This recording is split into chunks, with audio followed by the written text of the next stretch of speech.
Hi there, it's Lois again. And I just wanted to add a little bit more detail to the conversation that I had with Jeremy.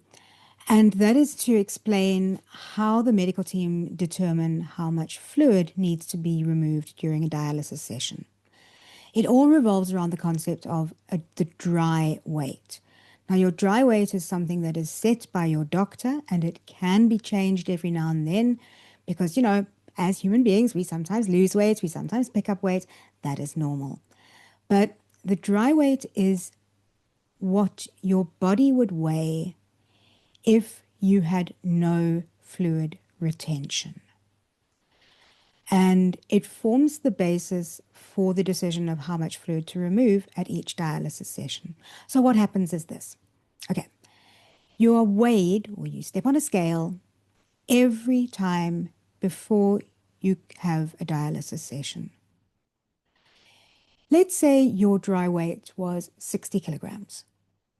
If when they weighed you before you had dialysis, you were 62 kilograms, they would then remove 2 liters of fluid because, as we know, a liter is a kilogram. A liter of fluid is the same weight as a kilogram.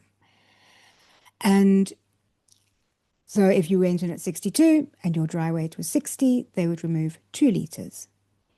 If you were 60 kilogram dry weight and you were 60.5 when you were weighed, they would remove zero point 0.5 of a kilogram or half a liter of fluid.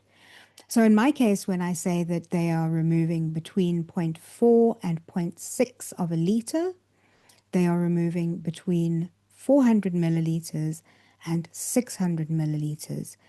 And that is the amount of fluid that my body is retaining in the 40 or so hours between each dialysis session, except over the weekend, where I have dialysis on the Friday evening and then the Monday evening. So it's more hours there. But essentially, that's what's happening. And that's just to explain a little bit more detail about how they determine that figure so that you don't just think that they are just, oh, we feel like taking off 2 liters today or whatever the case may be. It is medically determined and it is an approximation of how much fluid should be removed. I hope that gives a little more clarity. Thanks. See you next time.